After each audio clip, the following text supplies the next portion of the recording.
장 24절까지의 말씀입니다. 욥기 36장 26절에서 37장 24절까지의 말씀을 한 절씩 교독하시고 마지막 절은 함께 읽겠습니다. 하나님은 높으시니 우리가 그를 알 수 없고 그의 햇수를 헤아릴 수 없느니라. 그가 물방울을 가늘게 하시며 빗방울이 증발하여 안개가 되게 하시도다. 그것이 구름에서 내려 많은 사람에게 쏟아지느니라. 겹겹이 쌓인 구름과 그 장막의 우레소리를 누가 능히 깨달으랴. 보라, 그가 번갯불을 자기의 사면에 펼치시며 바다 밑까지 비치시고 이런 것들로 만민을 심판하시며 음식을 풍성하게 해주시느니라. 그가 번갯불을 손바닥 안에 넣으시고 그가 번갯불을 명령하사 관역을 치시도다. 그의 우레가 다가오는 풍우를 알려주니 가축들도 그 다가옴을 아느니라. 이로 말미암아 내 마음이 떨며 그 자리에서 흔들렸도다. 하나님의 음성 곧 그의 입에서 나오는 소리를 똑똑히 들으라. 그 소리를 천하에 펼치시며 번갯불을 땅끝까지 이르게 하시고 그의 음성을 바라시며 그의 찬소리로 천둥을 치시며 그 음성이 들릴 때에 번개를 멈추게 아니하시느니라.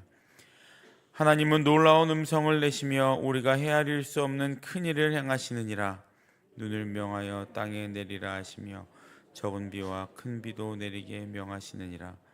그가 모든 사람의 손에 표를 주시어 모든 사람이 그가 지으신 것을 알게 하려 하심이라. 그러나 땅속에 들어가 저소에 머무르느니라.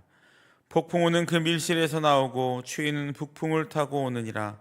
하나님의 입김이 얼음을 얼게 하시고 물의 너비를 줄게 하느니라. 또한 그는 구름에 습기를 실으시고 그의 번개로 구름을 흩어지게 하시느니라. 그는 감싸고 도시며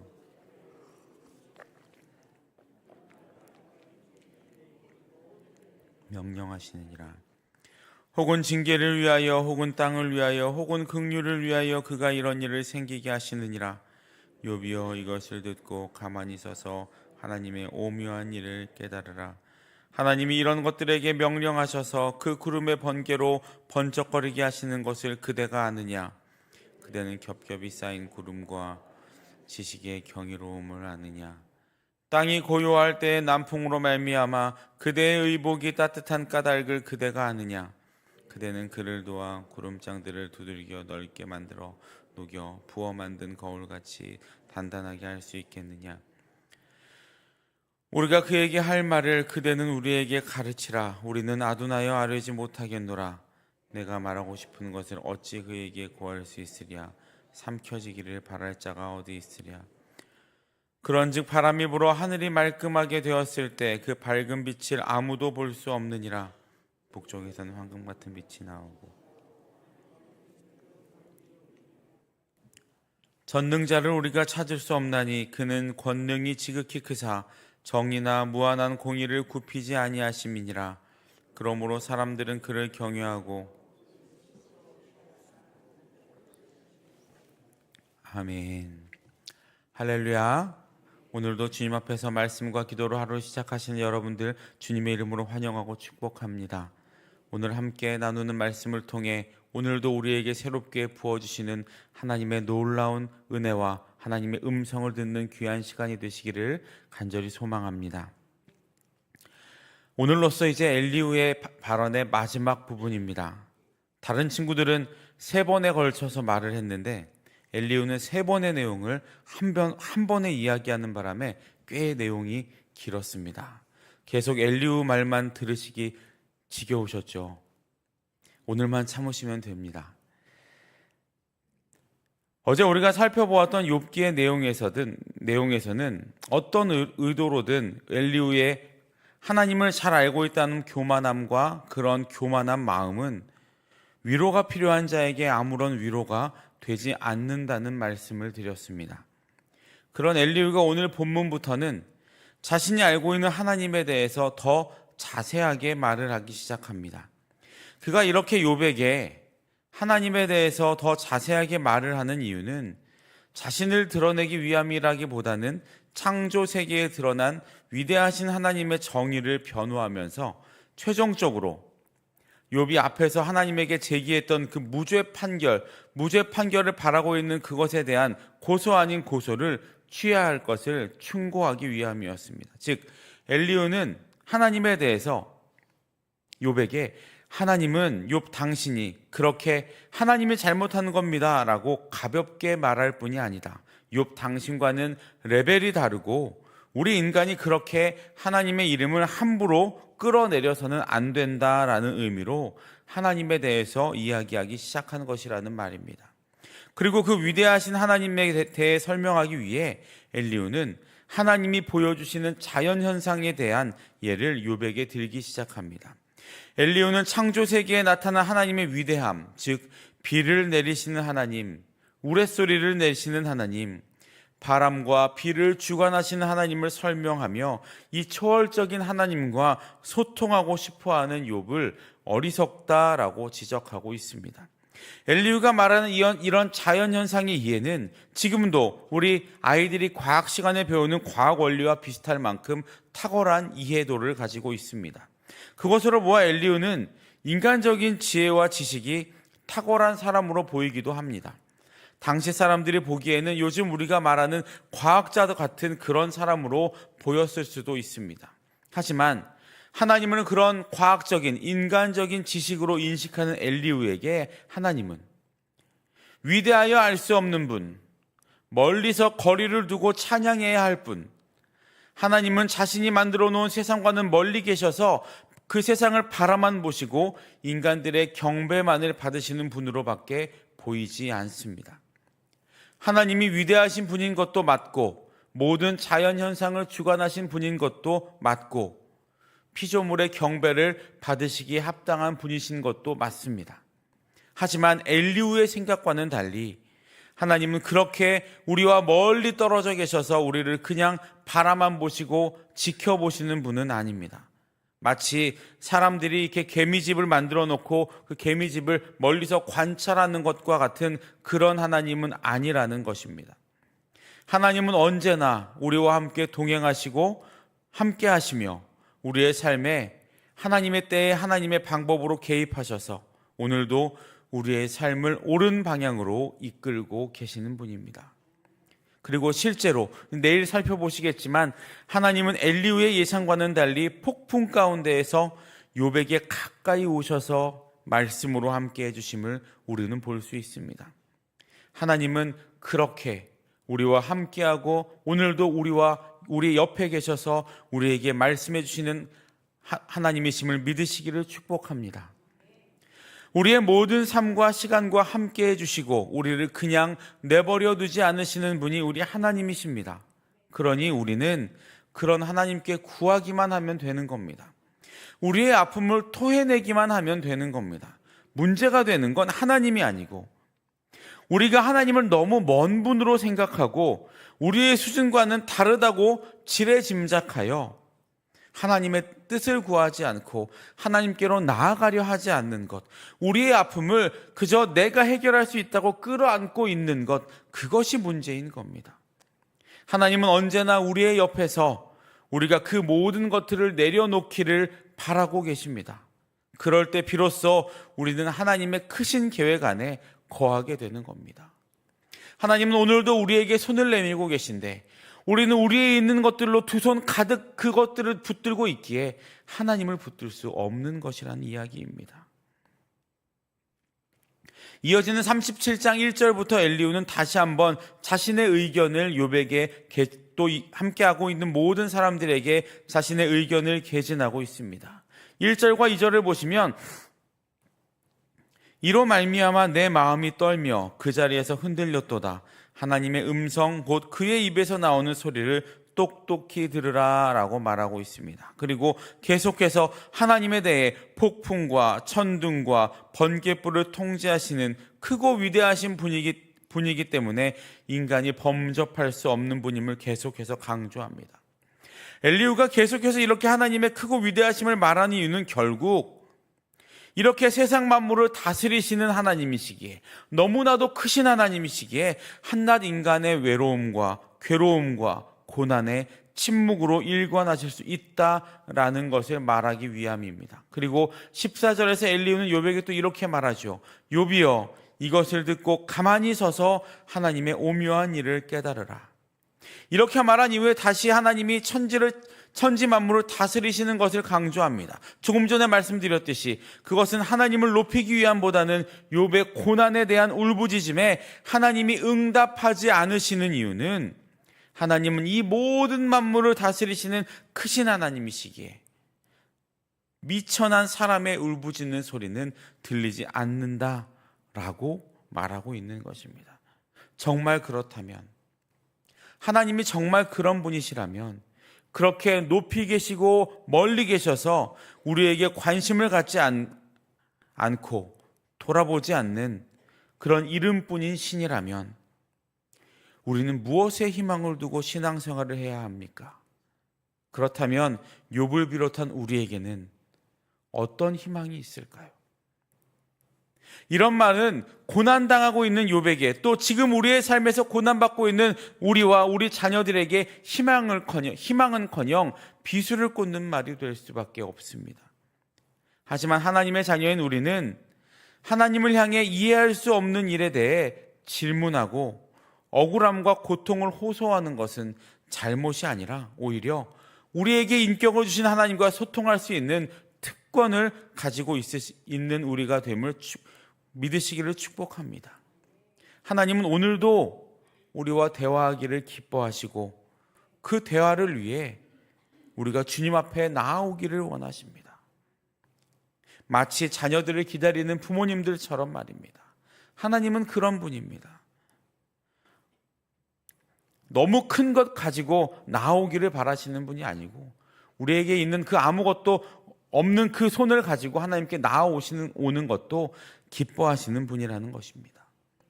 하지만 엘리후는 지금까지 자신이 말했던 논리의 정당성을 위해 창조 세계 속에 나타나신 하나님의 위대함을 다른 사람을 정죄하는 도구로 사용하고 있습니다. 결국 하나님을 자신의 도구로 사용하고 있다는 겁니다. 그 크신 하나님의 일하심을 자신의 주장을 완성시키는 도구로 사용하고 있습니다. 마치 하나님의 위대하심을 찬양하는 것처럼 그럴듯한 말을, 허울 좋은 말을 하고는 있지만 엘리후의 마음에는 하나님을 도구로 사용하고자 하는 마음이 있었다라는 겁니다. 이제 말씀을 정리하겠습니다. 32장부터 계속됐던 엘리후의 말은 새 친구들과는 다른 시작을 보였습니다. 하나님께 집중하는 것처럼 보였고 하나님의 입장으로 욥에게 충고하는 것처럼 보였습니다. 새 친구들이 욥의 고난에 집중하여 충고했다면 엘리후는 하나님의 편에서 하나님의 입장으로 욥에게 충고하는 것처럼 보였습니다. 하지만 점점 시간이 지날수록 새 친구들과 비슷하게 하나님을 인과응보의 신으로 여기고 욥을 비난하고 비판했습니다. 그리고 새 친구들과 마찬가지로 욥에게 잘못이 있다고 말을 했습니다. 더 나아가 하나님을 높이는 것처럼 말을 하면서 그 안에 자신의 논리를 끼워 넣었습니다. 그리고 하나님을 높으신 분으로 우리 죄 많은 인간이 범접할 수 없는 존재임을 주장하면서 자신만의 논리를 펼치고 위로자의 모습을 점점 잃어가고 있습니다. 물론 엘리후의 말에는 하나님에 대해 또 하나님의 창조의 질서에 대해 정확한 이해가 들어있고 창조주 하나님을 높이는 데 최선을 다하는 모습도 분명히 있었습니다. 하지만 하나님을 자신의 지식과 자신의 논리에 끼워 맞추고 자신의 생각에 끼워 맞추면서 하나님의 무소부재하심과 하나님의 인자하심은 놓치고 오직 공의와 정의의 하나님만을 강조했습니다. 하나님은 공의와 정의의 하나님이십니다. 하지만 인자와 사랑의 하나님이시기도 합니다. 완전히 상반되는 속성 같지만 하나님에게는 모든 것이 다 들어있습니다. 사람은 그럴 수 없습니다. 좋은 사람이지만 나쁜 사람이라는 말은 모순되는 말이죠. 혹은 위선적인 사람이라고 우리는 이야기합니다. 하지만 하나님은 가능하십니다. 공의와 정의의 하나님이시지만 또 사랑과 인자의 하나님이시기도 합니다. 그 모든 것이 하나님의 속성이기 때문입니다. 그렇게 우리는 하나님의 공평과 정의의 의문을 가질 수도 있고 또 하나님에게 질문할 수도 있습니다. 하지만 그 질문에 대한 답도 하나님의 뜻대로 이루어 주시기에 그 시간도 우리는 기다릴 수 있어야 합니다. 그리고 어제도 또 지난번에도 제가 말씀드렸듯이 우리 하나님은 언제나 오르시기에 침묵 속에서도 일하고 계신다는 사실을 믿으며 성실함과 진실함으로 하나님께 우리의 온 마음과 생각을 집중하며 살아가야 합니다. 하나님은 오늘도 우리의 모든 것을 주관하십니다. 천지를 지으시고 만물을 창조하신 그 하나님은 오늘도 우리 삶의 세세한 부분까지 만지고 다스리고 계십니다. 우리의 아픔과 슬픔, 그리고 기쁨과 감사, 그 모든 것의 순간에 하나님은 함께 하십니다. 그 하나님, 우리 모든 삶의 주관자이시는 하나님을 바라보며 오늘도 담대함으로 또 감사함으로 세상 속으로 나아가시는 저와 여러분들 되시기를 주님의 이름으로 축복합니다. 더 나아가 그런 우리를 위해 이 땅에 아기 예수님을 보내주시고 또 그로 말미암아 하나님의 그 크신 사랑과 위로를 경험하게 하신 주님 앞에 감사와 찬양으로 나아가시는 오늘 하루가 되셔서 우리의 삶이 아기 예수님을 기다리며 또 주님이 오실 그날을 소망하며 매일매일 기쁨과 감사함으로 우리의 모든 아픔과 어려움들을 하나님께 다 내어놓으시며 우리의 손을 주님께로 향하시는 저와 여러분들 되시기를 주님의 이름으로 축복합니다. 기도하겠습니다. 사랑과 은혜의 주님 감사를 드립니다. 우리를 사랑하셔서 언제나 우리와 함께 하시고 오늘도 우리 옆에서 우리와 동행하고 계신 주님의 은혜에 감사를 드립니다. 하나님, 간절히 소망하기는 우리가 어리석어 주님께로 등을 돌리는 죄를 범하지 아니하도록 주여 우리를 붙들어 주옵소서. 하나님께 내어놓고 주님의 손을 붙들어야 하지만 우리가 가진 것들이 두 손 가득 너무 많아서 하나님의 손을 붙들지 못하고 있음도 고백합니다. 주님, 우리 손에 있는 모든 것들을 주님께 내려놓고 주님 손을 붙들고 주님이 인도하시는 대로 나아가는 주의 자녀가 되게 하여 주옵소서. 주님과 함께 동행하며 우리 안에 있는 모든 어려움과 걱정과 근심들까지도 주님 앞에 토로하며 질문할 것이 있으면 하나님께 질문하고 하나님의 마음을 구하며 나아가는 주의 자녀가 될 수 있도록 인도하여 주옵소서. 하나님, 오늘도 주님과 함께 동행하는 삶을 살기를 소망합니다. 우리의 모든 삶의 주인 되셔서 세세하게 인도하시는 주님의 그 손길을 경험하기를 소망합니다. 하나님, 오늘도 그 하나님의 손길 안에 거하며 기쁨과 감사함으로 나아가는 주의 백성들 되게 하여 주옵소서. 지금도 병상에서 고통받고 있는 환우들, 또 마음의 어려움으로 상처로 고통받고 있는 주의 자녀들이 있습니다. 주님, 육체의 연약함과 마음의 아픔 가운데 주님께서 찾아가 주시고 주님의 손으로 어루만져 주셔서 육체의 연약함에는 치유를 허락하시고 마음의 아픔에는 평안을 허락하여 주셔서 우리가 모두 함께 한 마음으로 주님 앞으로 나아오는 귀한 은혜의 시간들이 속히 오도록 인도하여 주옵소서.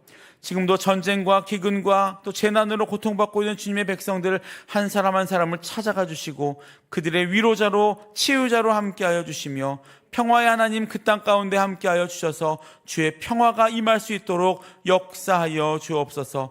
다시는 전쟁의 어려움이 생겨나지 아니하도록 모든 사람들의 마음을 주관하여 주셔서 오직 평화의 하나님께서 다스리시는 그 모든 나라들이 될 수 있도록 인도하여 주옵소서. 주님, 우리 수유동교회를 위하여 기도합니다. 주님이 수유동교회를 주님의 손에 붙들어 주옵소서. 주님의 다스림 가운데 있는 교회가 되게 하여 주옵소서. 하나님, 아기 예수님 이 땅에 오실 때 밝게 그 빛을 비추며 우리가 기다리는 것처럼 우리 수유동교회가 밝은 빛을 비추어 세상이 우리 수유동교회를 통해 주님 오실 날을 기대하는 귀한 은혜들이 있을 수 있도록, 그런 교회가 될 수 있도록 역사하여 주옵소서. 우리의 마음이 한 마음으로 주님을 바라보게 하시며 한 마음으로 주님의 오실 길을 기대하고 촛불을 켜며 슬기로운 다섯 처녀와 같은 삶을 살아가는 우리 모든 주의 백성들이 될 수 있도록, 또 우리 수유동교회가 될 수 있도록 인도하여 주옵소서. 오늘도 하나님의 자녀로 세상으로 나아가는 주의 백성들을 한 사람 한 사람을 붙들어 주시고 그들의 모든 삶 가운데 동행하여 주옵소서. 감사를 드리며 이 모든 말씀 예수님의 이름으로 기도